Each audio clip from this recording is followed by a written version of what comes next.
नमस्कार, मैं हूं सलामत अली और स्वागत है आप सभी का समय राष्ट्र न्यूज़ में। समय राष्ट्र न्यूज़ में मुंबई और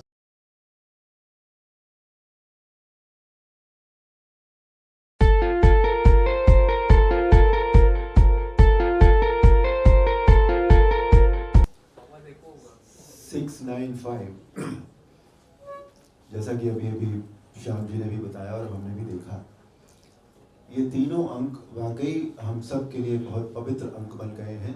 बहुत ऐतिहासिक अंक हैं ये, और इनका हमारे जीवन में सदा बहुत एक ऊंचा स्थान रहेगा।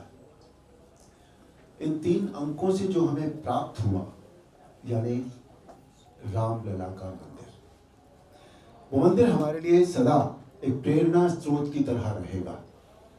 हम उससे श्री राम के जो मूल्य हैं, जीवन के मूल्य हैं, उनके आदर्श हैं, उनके विचार हैं, जो हमें हमेशा से प्रेरणा देते रहे हैं, और ये मंदिर उसी बात का साक्षी है, उसी बात का सबूत है। जहाँ तक ये फिल्म की बात है, क्योंकि ये सब्जेक्ट बहुत दिल के करीब है, श्री राम सबकी तरह मेरी भी आस्था के केंद्र है, तो फिल्म का सब्जेक्ट बहुत दिल के नज़दीक होने के कारण इसे करने का, जब किसी चीज़ को करने का मन होता है, अंदर से मन होता है। एक होता है हम प्रोफेशनली कोई काम करते हैं, एक होता है कि नहीं, प्रोफेशनल के साथ साथ एक अंदर से काम करने का मन करता है कि नहीं यार, इससे हम जुड़े हैं, ये था हमारे मन का काम। तो वो इस फिल्म को करने से लगा। फिल्म का ट्रेलर मैं आपको सच बताऊं, मैंने भी पहली बार देखा है। इन्होंने दिखाया नहीं था आज तक, छुपा के रखा था बिल्कुल। बहुत अच्छा बना है ट्रेलर, और ट्रेलर ये बताता है कि पूरी फिल्म बहुत अच्छी बनी है, क्योंकि मेरी तरह हम सभी जो कलाकार हैं इस फिल्म के, सभी के मन के बहुत नज़दीक रहा है ये सब्जेक्ट, इसलिए बहुत अच्छा लगा। और आप सबका सहयोग अपेक्षित है इस काम के लिए। आज पूरा भारत, पूरा विश्व, जहाँ भी भारतीय हैं, जहाँ भी सनातन धर्म को मानने वाले व्यक्ति हैं, सबके बीच एक ही जय घोष है, जय श्री राम, जय श्री राम, जय श्री राम। आपका सहयोग अपेक्षित है, ताकि ये जय घोष केवल किसी एक दिशा में नहीं, बल्कि चारों दिशाओं में गूंजे, और जहाँ भारतीय नहीं है या सनातन धर्म के लोग नहीं रहते हैं, वहां तक भी इसकी प्रतिध्वनि जाए, उन्हें भी एक आवाज सुनाई दे ब्रह्मांड में, जय श्री राम, जय श्री राम, जय श्री राम।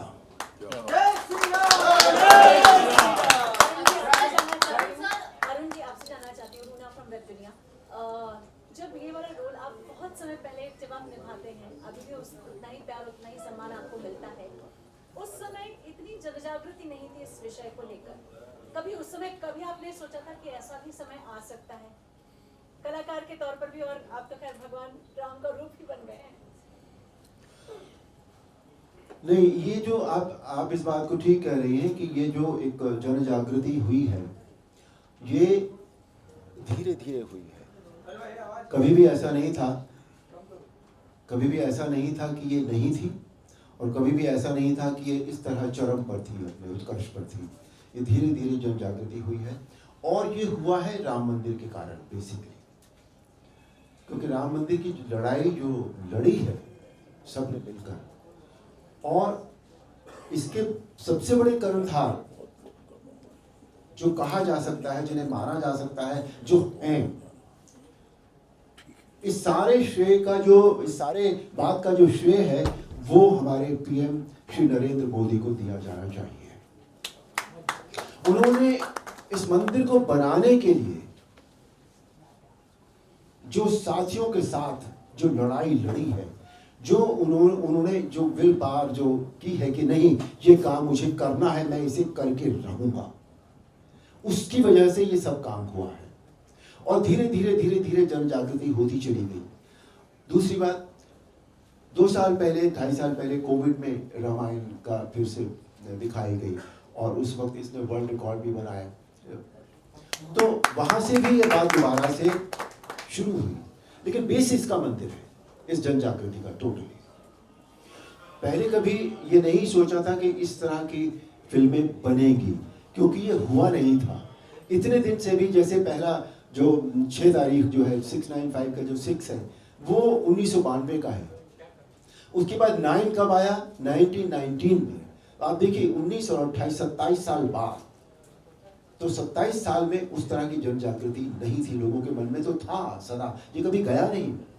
लेकिन कोई ना कोई कभी कभी कहते हैं कि चिंगारी सुलगती रहती है, सुलगती रहती है, सुलगती रहती है, लेकिन कभी कभी वो जब आग बनती, अब वो आग बनी लेकिन पॉजिटिव रूप में, निगेटिव आग नहीं बनी। ये पॉजिटिव आग है जो हमारे देश को हमारी संस्कृति से जिसने फिर से जोड़ दिया।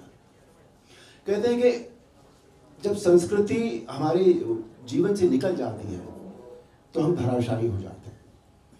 जैसे एक पेड़ की जड़ और हमारी संस्कृति वो एक ही बात होती है। पेड़ की जड़ जब हिल जाती है तो पेड़ सूख जाता है। वही हमारी संस्कृति के साथ होता है। जब हम अपनी संस्कृति से अलग होने लगते हैं तो हम में कुछ नहीं रह जाता।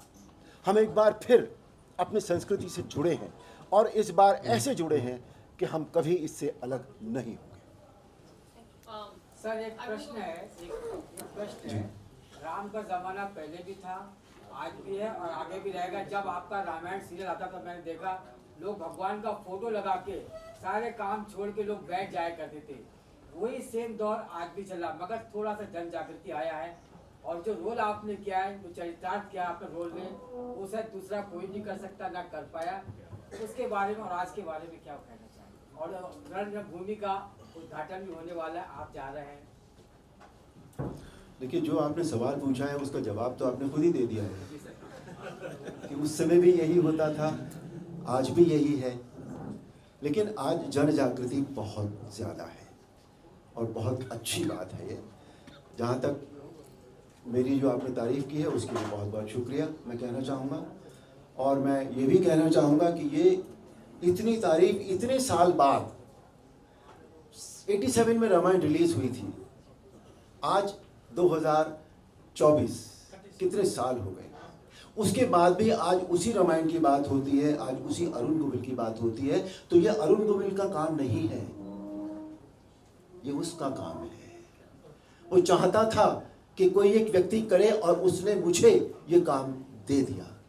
ये मैंने नहीं किया है, इसमें कुछ भी मेरा कोई हाथ नहीं है, ये सब राम जी का काम है। Sir, I have a question. Ji. I'm Princey Jain from People Bazaar. Yes, ma'am. Sir, हम हर उम्र के लिए ही जो राम का चरितार्थ है, जो एक चेहरा है, वो अरुण गोविल ही है।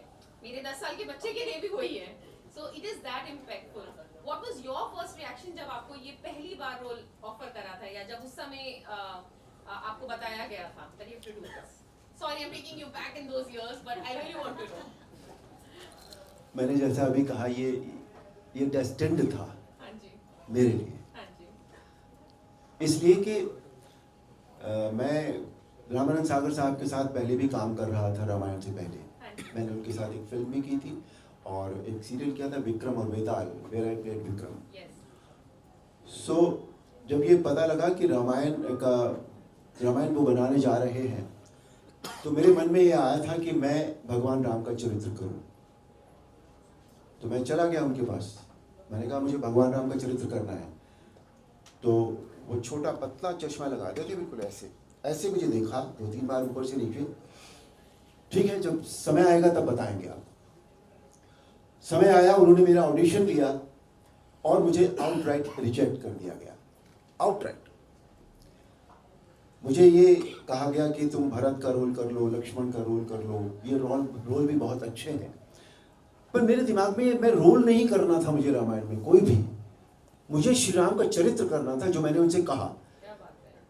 और मैंने ये भी कहा उनसे कि अगर मैं इस योग्य नहीं हूँ, आप मुझे इस योग्य नहीं पा रहे हैं तो ठीक है, मतलब कोई ज़रूरी थोड़ी है, कोई ज़बरदस्ती थोड़ी है। मैं अगर नहीं हूँ इस योग्य तो इट्स फाइन। तो बात ख़त्म हो गई वहाँ पर। कुछ महीने बीत गए, उन्होंने किसी और को, मैंने सुना था ऐसा कि सेलेक्ट भी कर लिया था, पर पता नहीं, मुझे नहीं पता क्या हुआ। एक दिन उन्होंने मुझे बुलाया, घर पर बुलाया और मुझसे कहा कि पंजाबी में उन्होंने कहा था, मैं उतनी अच्छी पंजाबी बोल नहीं पाता हूँ, फिर भी कोशिश करता हूँ कि अरुण, साड़ी जो कमेटी है वो डिसाइड की थी कि तेरे वर्गा राम नहीं मिलना। मैंने कहा sir thank you very much, मैं तो आपके पास यही अर्जी लेकर आया था आपने मुझे वापस बुला लिया है, बहुत बहुत धन्यवाद। तो ये डेस्टिन्ड था बिल्कुल। उसके बाद जो भी कुछ हुआ है, अच्छा उस समय माइथोलॉजी में काम करना भी कोई बहुत अच्छी बात नहीं मानी जाती थी। मैं I was very busy in films, those commercial films करता था मैंने अपना करियर 1977 में शुरू किया था और रामायण का पायलट बना 85 में, 85 या 86 में। तो अच्छी बात नहीं मानी जाती थी कोई प्रोफेशनली कि आप बहुत अच्छा काम कर रहे हैं। तो मुझे मेरे फैमिली ने भी कहा, मेरे मित्रों ने भी कहा कि तुम ये क्या कर रहे हो, तुम फिल्मों में काम कर रहे हो, अच्छी खासी कमर्शियल फिल्में करते हो, तुम्हारे करियर में गड़बड़ जाएगी, तुम माइथोलॉजी करोगे तो। अच्छा ये भी नहीं पता था कि रामायण इतनी बड़ी हिट होगी, इस बात का तो अंदाजा था ही नहीं बिल्कुल भी। तो मैंने कहा पता नहीं भाई, मेरे मन में आया है और मुझे ये अब मिल गया है तो आई विल डू इट, और मैंने ये कर लिया। उसके बाद जो भी कुछ हुआ दैट्स अ हिस्ट्री। जानना चाहेंगे कि आज के समय में राम जो ये शब्द है, जो एक नाम है, लोगों की आस्था मानी जाती है, लेकिन आज इसे घसीटकर राजनीति में बड़े ही खराब चित्रण से पोर्ट्रे किया जा रहा है। आपसे समझना चाहिए क्योंकि आपको लोग राम के स्वरूप में देखते हैं आज भी। सर अभी हाल ही में जितेंद्र आवाड़ ने एक बयान दिया था कि राम मांसाहारी थे और इसका रेफरेंस जो है वाल्मीकि रामायण में दिया गया है। ये प्राइम टाइम डिबेट तो हालांकि इसे कहा जा रहा है, लेकिन लोगों की आस्था को कितना ज्यादा ठेस पहुंच रहा है इससे, इस पर आपका कमेंट क्या रहेगा? ना सिर्फ वो बल्कि उद्धव ठाकरे और साथ ही तमाम जो लेफ्टिस्ट पार्टीज के नेता हैं वो ये बोल रहे हैं, तो इसको लेकर क्या रिएक्शन? किसी इंसान के बारे में अच्छी बातें जो है वो भी तो कही जा सकती हैं। क्या जरूरी है कि जो बातें डिबेटेबल हैं वही सामने लाई जाए? ये जो इंसान ऐसी बातें कहता है, ये उसकी मानसिकता को दर्शाता है कि वो पॉजिटिविटी में बिलीव नहीं करता। उसको किसी भी तरह से निगेटिविटी पैदा करनी है अपने स्वार्थी रीजंस के लिए। ऐसे लोगों का आप कुछ नहीं कर सकते। ऐसे लोग हमेशा से रहे हैं, हमेशा रहेंगे। क्यों? इसलिए कि पॉजिटिव के साथ नेगेटिव होता ही होता है, आप अलग नहीं कर सकते दोनों। ये हमारे ऊपर है। आज हमारे माता पिता होते हैं या हमारे बड़े होते हैं, हम उनसे अच्छी बातें लें या उनकी कमजोरियां लें, ये हमारे ऊपर निर्भर करता है। It's as simple as that. हमें अपना जीवन किस तरह जीना है, ये हमारे ऊपर निर्भर करता है। तो हम उन बातों को न देखें या न सोचें जो डिबेटेबल है। सर मेरा क्वेश्चन है कि अगर नरेंद्र मोदी पीएम नहीं बनते तो ये सब संभव हो पाता? देखिए अब दो बातें हैं इसमें। अगर हम ये कहते हैं कि जो होना होता है वो होता ही है, तो ये होता, लेकिन ऐसा नहीं होता। न तो हम केवल भाग्य के भरोसे चल सकते हैं पूरी तरह, और न हम कर्म के भरोसे चल सकते हैं पूरी तरह। हमारा जीवन हमारे भाग्य और कर्म का कॉम्प्लीमेंट्री है, दोनों एक दूसरे के लिए पूरक है एक दूसरे के। जितना इंपॉर्टेंट हमारा भाग्य है उतना ही इंपॉर्टेंट हमारा कर्म भी है। कर्म हमारा भाग्य बदल देता है और हमारा भाग्य हमारे कर्म बदल देता है। इसलिए इस डिबेट में हम न जाएं तो बेहतर होगा। अरुण जी, पवन भारद्वाज पीटीआई से। जी। 6952 टाइटल है, कितना मुश्किल था ये चीज, कैसे चैन में आया? डायरेक्टर से आपसे जानना चाहेंगे। चलिए बहुत बड़ी बात है। I give full credit to that person जिसने भी ये टाइटल सोचा है। It's a great title, great title. Sir Chawla ji ने अभी बताया कि अयोध्या में जब आप लोग शूट कर रहे थे तभी लोग आकर आपको ही पूछना शुरू कर दिए थे, आप जो बता रहे थे। तो अयोध्या में आपकी काफी सारी मेमोरीज रहेंगी पहले भी शूट की, और अब जब आप शूट कर रहे थे वहाँ पे अयोध्या बदल चुका है, सब लोग यही कह रहे हैं। कितना बदला है, क्या बदलाव आपको नजर आया, आपसे जानना चाहते हैं। अयोध्या नहीं बदला, अयोध्या तो वही है। अयोध्या की सड़कें बदल गई हैं, अयोध्या के मकान बदल गए हैं, अयोध्या में एयरपोर्ट बन गया है, एयरपोर्ट अच्छा बढ़िया रेलवे स्टेशन बन गया है। अयोध्या नहीं बदलता कभी, भावना नहीं बदलती उसकी। वो अयोध्या जो पहले जितना हमारे लिए पूज्य था, आज भी हमारे लिए उतना ही पूज्य है। अरुण सर पूछना चाहेंगे कि रामायण महाभारत उस टाइम पे जो बना था वो लोगों को काफी पसंद आया था, उसमें कोई कंट्रोवर्सीज नहीं थी, लेकिन उसके बाद अब जो आदि पुरुष जैसे मूवी थी, हिंदुत्व मूवी थी, ये सब भी साहित्यिक के ऊपर बना था, लेकिन कहीं ना कहीं कंट्रोवर्सीज के बीच खड़ी हो गई थी। तो ये जो 500 साल का आपने संघर्ष आप लोगों ने दिखाया है, तो जो लोगों का एक्सपेक्टेशन है उसी प्रकार मूवी रहेगा, या फिर आगे जाके जैसे आदि पुरुष का आगे जाके कुछ और ही निकला, लोगों के सामने आया, वैसा ही कुछ दिखे? देखिए, जहाँ तक मेरे अपने रोल का प्रश्न है, वो मैं गारंटी दे सकता हूँ कि उसमें कोई कंट्रोवर्सी नहीं होगी, ठीक है। बाकी हमारे प्रोड्यूसर यहाँ बैठे हैं, राइटर नहीं है यहाँ पर, तो ये उनसे बात आप पूछेंगे तो वो इसका बेहतर जवाब देंगे कि पूरी फिल्म क्या बनी है, कैसे बनी है, कितना। मुझे लगता नहीं है कि इसमें कोई भी, बिकॉज ये जो पूरी फिल्म है ये बहुत ईमानदारी से बनाई गई है, ईमानदारी से लिखी गई है।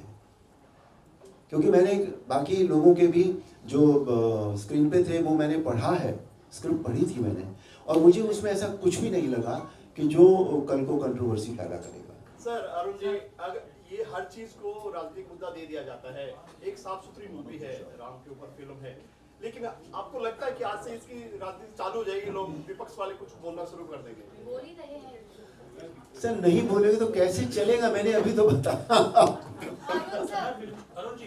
बोलना उनका काम है, जो भी विपक्ष में होगा वो बोलेगा। सर विपक्ष का ये कहना है कि मतलब इलेक्शन आ रहे हैं और ये मूवी बन के मतलब कि एक अलग सा मतलब कि बीजेपी को एक बड़ा बूस्ट मिलेगा इलेक्शन के दौरान। भैया, ये बात विपक्ष कह रहा है ना, तो विपक्ष से पूछो ना जाकर, अरुण गोविल से क्यों पूछ रहे हो? अरुण गोविल विपक्ष में नहीं है। एज ए प्रोड्यूसर मैं अपना फंडा क्लियर कर चुका हूँ, फिर से रिपीट कर रहा हूँ, ठीक है। मेरी इस फिल्म को बनाने का मेरा पर्सनल मैं बात कर रहा हूँ, ये उद्देश्य है कि जिन योद्धाओं के कारण आज ये मंदिर स्वरूप ले रहा है, संभव हो पाया है, हम संपूर्ण हिंदू समाज के लिए ये आस्था का केंद्र जो आज अपना स्वरूप ले रहा है, जो भी लोग वजह हैं उसके पीछे, जिनके कारण भी ये मंदिर आज संभव हो पाया है बनना, उनको हमारी फिल्म से लाभ होना चाहिए, ऐसा मेरा ये आध्यात्मिक मानना है और मेरा ये कर्तव्य भी है।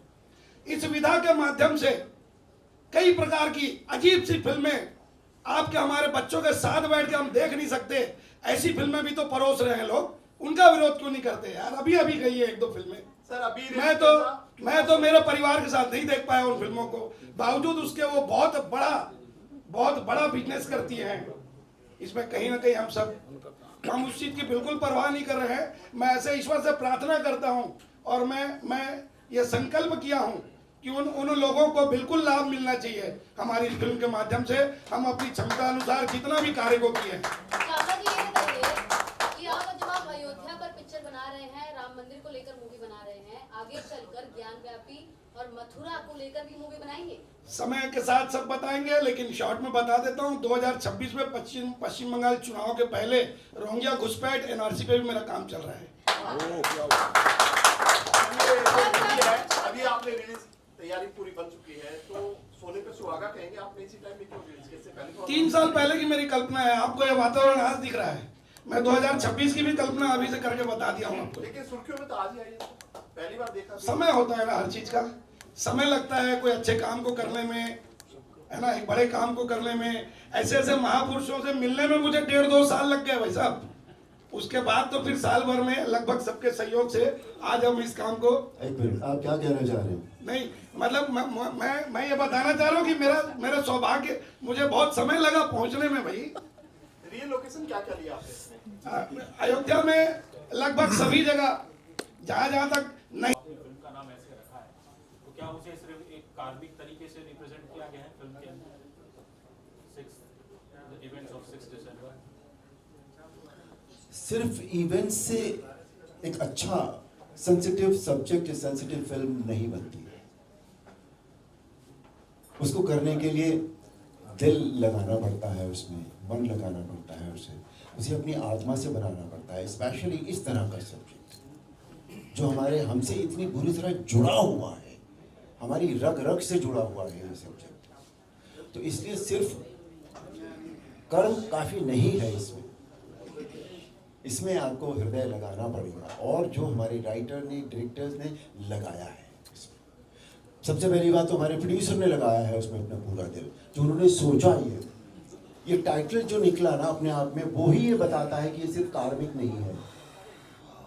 ये तो संयोग है कि ये 3 तारीखें हैं ऐसी, लेकिन उनको जिस तरह से जोड़ा गया और जिस तरह से इन पर काम हुआ है, वो बहुत ही लगन से, संकल्प से, और as he said it very well के कुछ करने के लिए, कुछ देने के लिए ये काम किया गया है। एक जन जागृति के लिए ये काम किया गया है। पता तो लगे लोगों को, इतिहास के पन्ने वो पलटे तो सही कि 500 साल पहले क्या हुआ था। ठीक है, वो हमें नहीं पता, हमने नहीं दिखाया कि बाबर के ज़माने में क्या हुआ, ये वो नहीं दिखाया हमें, लेकिन उसके बाद क्या क्या हुआ और कैसे इस मूवमेंट ने जोर पकड़ा, किन किन लोगों की ने अपनी आहुति दी बगैर ये सोचे हुए कि उनको क्या होगा। तो ये अपने आप में बहुत बड़ी बात है, बहुत सेंसिटिव फिल्म है। मुझे आई एम वेरी श्योर कि हम सबको ये फिल्म बहुत अच्छी लगेगी। मिश्रा जी, आपसे जानना चाहेंगे क्या कहना चाहिए मूवी के बारे में, आपके किरदार को लेकर? जय श्री राम। राम मूलाधार से सहस्त्रार्थ तक की यात्रा है राम, भारत के अभिनंदन है राम। राम राम राम राम भाई, राम राम काका, राम राम बहना, राम राम चाची। राम ये मंदिर थोड़ी बन रहा है, भारतीय संस्कृति का आधार तैयार हो रहा है, उसका उद्गम और उद्गार हो रहा है। जो 500 वर्ष का जो संघर्ष रहा है वो संघर्ष है। आप केवल उस संघर्ष को 695 से मत जोड़िए, ये तो अभी का 695 है। अगर आप बाबर के जमाने का वो रक्तपात देखना चाहेंगे, उस पर फिल्म बने, तब तो कुछ और ही हो जाएगा, या औरंगजेब के जमाना जब देखेंगे तो वो कुछ और ही हो जाएगा। ये तो अभी का कुछ अंश है जो संघर्ष है। 695 92 से लेकर अभी तक ये वो यात्रा है। 2.5 घंटे की फिल्म में सब कुछ समेटना मुमकिन नहीं है, सब कुछ समेटना। लेकिन हाँ, जितने तत्व हैं, जो मूल तत्व हैं, जो हुआ है संघर्ष में, जो मूल किरदार हैं, वो हैं इस फिल्म में। और ये बड़ी अच्छी बात है कि इस तरह की फिल्म बनाने का प्रयास किया गया है। मैं श्याम चावला जी को बहुत बहुत धन्यवाद दूंगा कि इस तरह का प्रयास किया उन्होंने। अपने लेखक और निर्देशक को कहा कि इस तरह की फिल्म बने, सारे कलाकारों को इकट्ठा किया गया, और अयोध्या में जाकर 42 डिग्री टेम्परेचर पे हमने फिल्म शूट की है। राम पौड़ी पे जब हम लोग शूट कर रहे थे तो हम लोग का तलवा जल रहा था, प्रेस कॉन्फ्रेंस चल रहा था, और इतना। तो इसलिए ये फिल्म अपने आप में कमाल है, अद्भुत है, एक इतिहास है। और मैं इसमें एक किरदार किया हूँ कृष्णदास जी का, जो कि मथुरा से हैं, वृंदावन से हैं, और उनका डिमांड ये है कि मथुरा और काशी पर बात कब होगी। जी धन्यवाद। सर, तो इन जनरल में बता दीजिए कि आज के समय में अयोध्या पर तो काफी ज्यादा फोकस है, रहना भी चाहिए, लेकिन मथुरा और काशी को लेकर बात कब होगी? ये बड़ा सवाल है, आपका इसमें क्या कहना है? नहीं, इस पर तो मेरे पास कोई अधिकार नहीं है कि मैं कोई वक्तव्य दूं। इस समय प्रेस कॉन्फ्रेंस 695 का चल रहा है, अगर अधिक से अधिक उसी पर बातें हों तो ज्यादा बेहतर है। सर, मस्जिद को जब इस टाइम ये चल रहा था सब चीजें, एक मैगजीन आती थी, उसको बैन कर दिया गया था, उस बारे में क्या कहना चाहेंगे? वीडियो मैगजीन पहली बार लॉन्च हुआ, न्यूज़ नहीं, उसके बारे में मुझे कुछ पता नहीं है, इसलिए मुझसे ना पूछें। और मैं उसका अधिकारी भी नहीं हूँ, उसके अधिकारी हमारे प्रोड्यूसर डायरेक्टर ही हैं। इस फिल्म के संदर्भ में जितनी बातें करनी हो उनसे कीजिए। अरुण जी, अयोध्या आप कब जा रहे हैं? अयोध्या आप कब पहुंच रहे हैं? नमस्कार, पहले बात कर सभी को जय सिया राम, जय श्री राम। मैं इस फिल्म में एक ऐसा पात्र निभा रहा हूं जो ये 500 वर्ष की जो संघर्ष गाथा रही है भारतवर्ष के हर हृदय की, जिन जिन लोगों ने अपनी आहुतियां दी, अनगिनत लोगों ने, और आज ये राम मंदिर में राम लल्ला की प्राण प्रतिष्ठा होगी। प्राण प्रतिष्ठा तो हर जन जन में है, हर भारत के कण कण में राम है। लेकिन जिस बर्बरता से बर्बर आक्रांताओं ने ठेस पहुंचाई थी,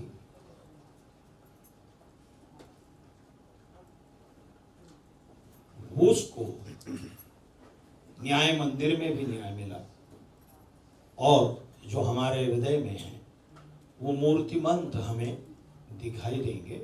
और अयोध्या ये भारत की सांस्कृतिक राजधानी थी, है और रहेगी।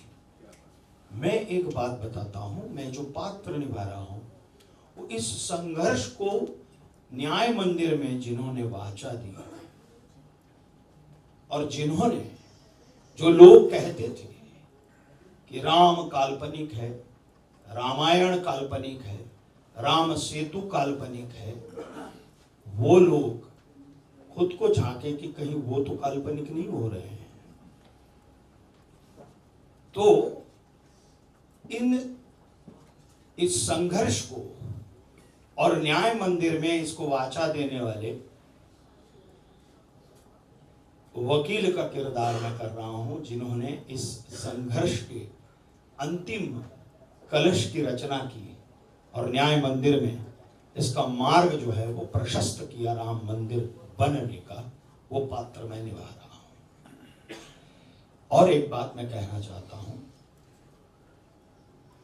कि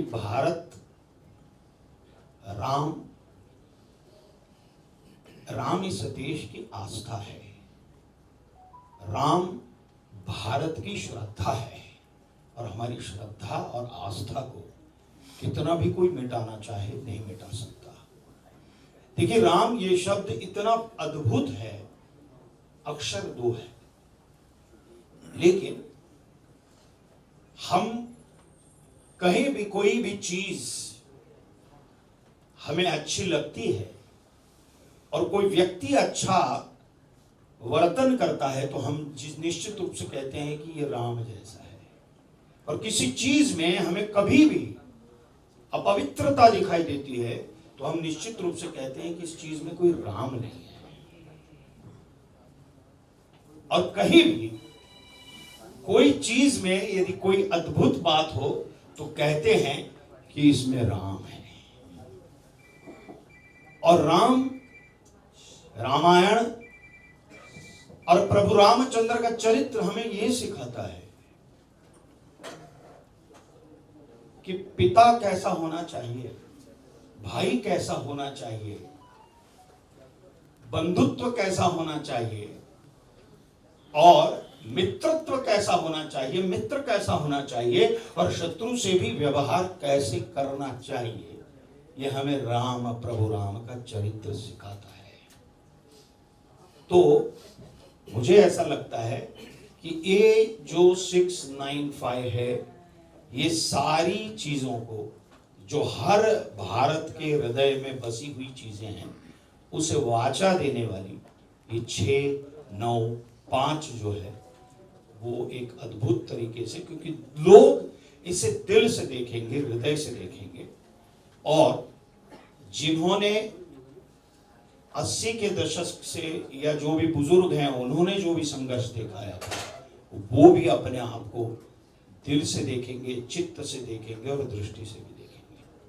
इतना मेरा कहना है। अरुण सर, आपसे क्वेश्चन पूछना चाहेंगे। आगे नीतीश तिवारी है, वो भी रामायण पर मूवी बनाने वाले हैं और एस.एस. राजामौली भी महाभारत पर एक वेब सीरीज बनाने वाले। अगर उसमें से आपको कोई रोल ऑफर किया जाता है तो क्या आप करना पसंद करेंगे? देखिए, भविष्य के बारे में न तो मुझे पता होता है न मैं बता सकता हूँ। जब ऐसा होगा तब देखेंगे क्या करना है क्या नहीं करना है। आपसे कैसे बताएं? अरुण जी, मेरा एक सवाल है। जब आपने रामायण की थी तब जमाना डिफरेंट था, तब शायद लोग, मैं तो खैर बॉम्बे का पैदाइशी हूँ, लेकिन जो हिंदी हार्टलैंड है वहाँ मैं एक्सपेक्ट करता हूँ कि वो शुद्ध हिंदी में बात करते होंगे। अब ऑब्वियसली भारत इतना आगे बढ़ गया इकोनॉमिकली, और कहीं ना कहीं ऐसा मेरा ये पर्सनली मानना है, क्योंकि जब हम संस्कृत तो दूर, हम आजकल हिंदी भी इतनी ठीक नहीं बोल पाते। क्या वही चैलेंज हो जाता है कि जब आप रामायण या महाभारत जैसी कोई कहानी आप उसे बड़े पर्दे या टेलीविजन पर लाते हैं, कि वो जो संस्कृतराइज हिंदी है उसकी पकड़ हमारी काफ़ी कमज़ोर हो गई है आज के जो यंग क्रॉप ऑफ एक्टर्स है, इस चीज़ को?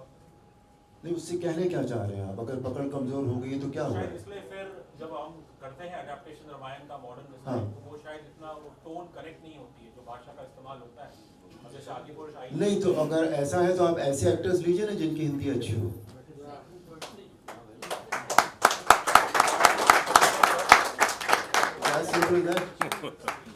आप अपने सब्जेक्ट के हिसाब से, कैरेक्टर के हिसाब से एक्टर्स लेते हैं ना, तो ऐसे एक्टर्स लीजिए।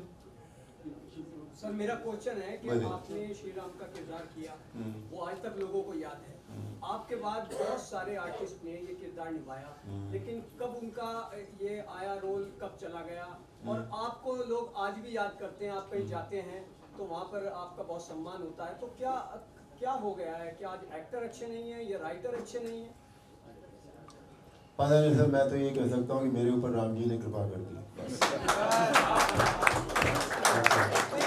आप कहना चाहेंगे आप आज की जनरेशन को जो बना रहे हैं इस तरीके से कि भाई जो श्री राम का किरदार है वो अच्छे तरीके से निभाएं, क्यों ऐसे नहीं, कोई भी किरदार, कोई देखिए श्री राम का किरदार ही नहीं अच्छे तरीके से निभाएं। जो भी किरदार आपको दिया जा रहा है या जो भी मेकर्स हैं, सबसे पहले तो बात मेकर्स पे आती है कि आप इस तरह की कोई चीज बनाना चाहते हैं तो उसकी आत्मा, हर चीज की एक आत्मा होती है, एक सोल होती है, उससे अलग ना हटे आप। सर मेरा सवाल जरा अटकर है, क्या आजकल ज्यादातर पैसे पर ही फोकस किया जा रहा है कि पैसा ही हमको कमाना है चाहे फिल्म हो? नहीं, ऐसा नहीं होता। सब तरह के मेकर्स होते हैं, सब तरह के एक्टर्स होते हैं। हर व्यक्ति पैसे के पीछे भागता हो, ऐसा नहीं है। अरुण जी, मेरा एक सवाल है। 87 में रामायण का फर्स्ट शो आया और 92 में बाबरी मस्जिद का ढांचा टूटा, तो उसमें आपकी जन जागृति में आपका कैसा सरे रहा? सर मैं क्षमा प्रार्थी हूँ, मैं आपके बीच में वो कर रहा हूँ। कोई हमने मस्जिद ढांचा नहीं ढाया है ना, नहीं बोल रहे। हमने 40 साल तक जहाँ पे कोई पूजा अर्चना नहीं हुई, किसी प्रकार की कोई दूसरी इबादत नहीं हुई, ऐसा एक विवादित ढांचा जिसको 6 दिसंबर 1992 में 6 दिशाओं से एक पूरा का पूरा भारत देश वहाँ पहुंचकर उसको, तो मस्जिद शब्द मैं थोड़ा आपत्ति कर रहा हूँ। सर उसमें जन जागृति रामायण से ही आई, लोगों को पता चल गया था कि हमारे प्रभु राम से, तो उसमें आपका कितना श्रेय रहा था? क्या आपको कौन नहीं, ऐसा देखिए, आती थी कुछ ऐसा नहीं है कि जन जागृति उसी से आई थी, ऐसा नहीं है। सर गाँव में टीवी सीरियल में आपको ही देखते थे। नहीं तो आप क्या कहना चाह रहे हैं? मतलब मैं ऐसा कहना चाहता हूँ कि जन जागृति 87 में आपका फर्स्ट अनादिकाल से रामायण तो होती आ रही है, जागृति तो वो उस मंदिर के बारे में जो जिस ढांचे की बात आप कर रहे हैं, वो तो 500 साल से चल रहा था। और एज ही सेड इट, हर चीज का अपना एक समय आता है जब वो काम होता है। तो सर आपके फोन पे वगैरह कुछ धमकियां वगैरह आती थी, ऐसा रोल कर रहे थे? मुझे क्यों धमकियां आएंगी? लेकिन ये बताइए, मैंने कौन सा गलत काम किया था? 87 में ऐसा रोल किया और उसके बाद में अरे भाई, आप धमकियां सुनिए, आप धमकी की बात करते हैं। मुझे पाकिस्तान से इतने खत आते थे जिसका कोई नंबर्स नहीं थे, इतने खत आते थे। मेरे घर के दरवाजे पर मुस्लिम महिलाएं आती थी। कितनी मुस्लिम महिलाएं आई हैं कि हमारा बेटा चला गया था, पर हमें लगता है बिल्कुल तुम वही हो, वैसे ही हो। अपने बेटे को ढूंढते हुए उसकी याद में मेरे पास आती थी वो। कितना अपने बच्चों से प्यार करती होंगी वो मुस्लिम महिलाएं। ये रामायण के बाद की बात बता रहा हूं मैं आपको। और पाकिस्तान से जो खत आते थे, आज भी मेरा एक वीडियो वायरल हुआ था एयरपोर्ट पे, एक मुस्लिम फैमिली का वीडियो एक वायरल हुआ था। इतने बड़े मियाँ थे दाढ़ी वाले, उनकी पत्नी ने, उनके बच्चों ने, मियाँ ने खुद फोटो खींचा कि अरे अरे सुनो, देखो राम जी आओ। अपनी पत्नी का, बच्चों का फोटो खींचा, फिर खुद का फोटो खिंचवाया मेरे साथ। तो मेरे साथ ऐसा कभी कुछ नहीं हुआ, क्योंकि मैंने जीवन में कोई भी काम ऐसा नहीं किया कि मुझे धमकी मिले या कोई मेरे से द्वेष रखे। I don't remember that. Ramayan की बात करते हैं तो आप ये छवि आपने दिखाई देती है, तो कभी कोई रामायण बने लेकिन वो अलग पात्र प्ले करने के लिए गए, तो यू एक्सेप्ट दैट? सर देखिए, मैंने अभी इनको, आप फिर वही इनका ही सवाल दोहरा नहीं, मुझे भविष्य का नहीं पता। क्या होता है, हम कोई भी काम करते हैं उस वक्त हमारी मनस्थिति क्या होती है, हमारी परिस्थितियाँ क्या होती हैं, हम क्या सोच रहे होते हैं, किस सोच के दौरान हम गुजर रहे होते हैं, ये उस पर डिपेंड करता है कि हम कोई काम, हम कोई फैसला लेते हैं या नहीं लेते हैं, बेसिकली।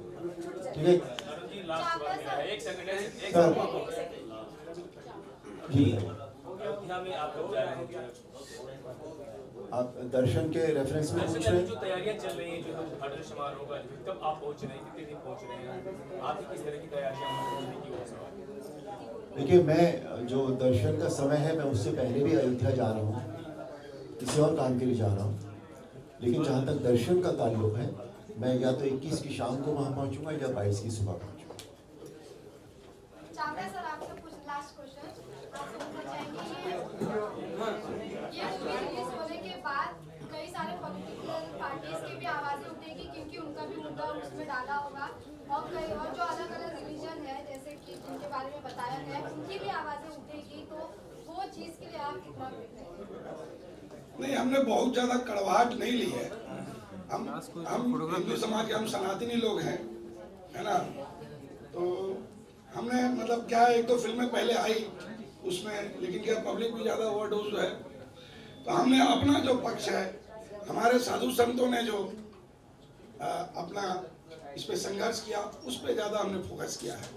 योगी जी के किरदार के बारे में किसने, योगी जी, मोदी जी, ये सब तो क्या है, वो जो भूमि पूजन वाला जो कार्यक्रम था, पूरा आयोजन था, उनके हाथों से हुआ था, वो हमने उसमें डालने का थोड़ा सा सिंबॉलिक तरीके से 12 जनवरी को दिल्ली में हम कुछ धर्माचार्यों को ये फिल्म दिखा रहे हैं। 19 जनवरी को पूरे भारत में ये फिल्म रिलीज होने वाली है। 19 जनवरी सुबह 11 बजे हम सभी सलारी फिल्म्स 695 की पूरी टीम जो है, धर्मनगरी उज्जैन में महाकाल जी के प्रांगण में पूजा अर्चना करने के पश्चात वहीं नजदीकी उज्जैन के थिएटर में इस फिल्म का उद्घाटन करेंगे। और उसके बाद 24 जनवरी को मंदिर निर्माण समिति के जो प्रमुख हैं, चंपत राय जी ने भी हमें आमंत्रित किया है। 24 जनवरी को शाम को 5 बजे हमारी पूरी टीम राम मंदिर भी दर्शन करेगी, और रात को 8 बजे सभी जो शीर्ष नेतृत्व है